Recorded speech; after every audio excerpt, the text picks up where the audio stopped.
जी हां दोस्तों, सागर धनखड़ हत्याकांड की वजह से न्यायिक हिरासत में बंद जेल की सलाखों के पीछे रेसलर सुशील कुमार का जन्म नजफगढ़ के छोटे से गांव बापरोला में हुआ था। उनके पिता दीवान सिंह MTNL दिल्ली में ड्राइवर थे, जबकि मां कमला देवी हाउसवाइफ। लेकिन सुशील को उनके पिता, जो खुद एक पहलवान थे, और उनके चचेरे भाई संदीप ने कुश्ती को अपनाने के लिए प्रेरित किया था।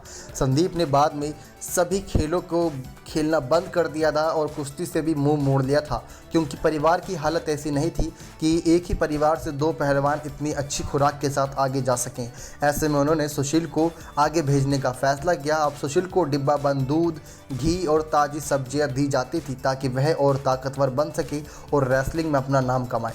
सुशील कुमार ने 14 साल की उम्र में छत्रसाल स्टेडियम के अखाड़े में पहलवानी से ट्रेनिंग लेना शुरू किया। उन्होंने अखाड़े में यशवीर और रामपाल ने शुरुआती प्रशिक्षण दिया। बाद में अर्जुन पुरस्कार विजेता सतपाल और फिर भारतीय रेलवे शिविर में ज्ञान सिंह और राजकुमार बेसला गुर्जर द्वारा ट्रेनिंग दी गई।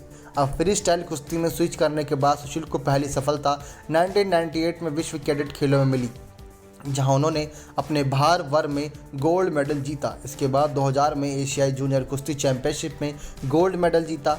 उसके बाद 2003 में जूनियर प्रतियोगिताओं से बाहर निकलते हुए कुमार एशियाई कुश्ती चैंपियनशिप में आए, जहां उन्होंने ब्रॉन्ज मेडल और राष्ट्रमंडल कुश्ती चैंपियनशिप में गोल्ड मेडल अपने नाम किया। अब दोस्तों, इनके ओलंपिक इतिहास को जानते हैं कि साल 2008 में इन्होंने ब्रॉन्ज और 2012 में सिल्वर मेडल जीतकर इतिहास रच रखा है। लेकिन ऐसे में आप सभी को बता दें कि आखिर क्या रीज़न था कि सुशील कुमार ने 50 लाख रुपए का ऑफर तक ठुकरा दिया था।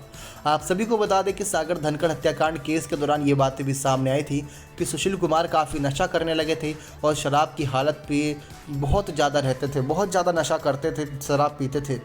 ये वजह दोस्तों सूत्रों के मुताबिक सामने आई थी खबरें कि सुशील कुमार ने जिस रात को ये बड़ा कदम उठाया, उस रात भी वो नशे की हालत में था, ऐसा सोनू महाल की तरफ से बयान जारी हुआ था। और कई बार वो नशा करके यानी शराब पीकर आते थे स्टेडियम के अंदर और हवा में ही फायरिंग करते थे।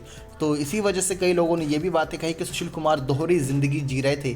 एक वो ज़िंदगी जो लोगों के सामने शरीफ और एक अच्छा पहलवान बनकर दिखते थे, दूसरी तरफ बदमाशों और गुंडागर्दी करते नजर आते थे। अब दोस्तों, आप ये खुद सुनिए कि रेसलिंग में नाम कमाने के बाद जब सुशील कुमार भारत के स्पोर्ट्स आइकन बन गए तो उन्हें तमाम एडवर्टाइजमेंट भी मिले।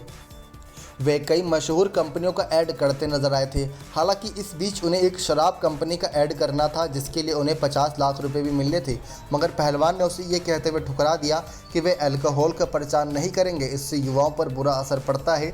अब सुशील के इस कदम की कई लोगों ने तारीफ की थी, लेकिन सागर धनखड़ हत्याकांड के बाद से ही कई लोगों ने इससे कनेक्ट किया और कहा कि जो नशे की हालत में पहलवान किसी जूनियर पहलवान की जान ले सकता है, उसको युवा पहलवानों की कब से चिंता सताने लगी। वो तो पैसों की लालच में टोल नाकों से वसूली करता था, जबरन रंगदारी करता था, जबरन ठेके का काम करता था, तो वो क्यों ऐसे ऐड को मना करने लगा। इसी वजह से दोस्तों कई लोग इन सब मामलों के बाद सवाल खड़े कर रहे हैं और कितने लोगों के मुंह पर ताला लगाएंगे। हर कोई अलग अलग सवालों के साथ सोशल मीडिया पर सुशील कुमार और उनके परिवार वालों को घेरता नजर आ रहा है। नेक्स्ट 9 स्पोर्ट्स की रिपोर्ट।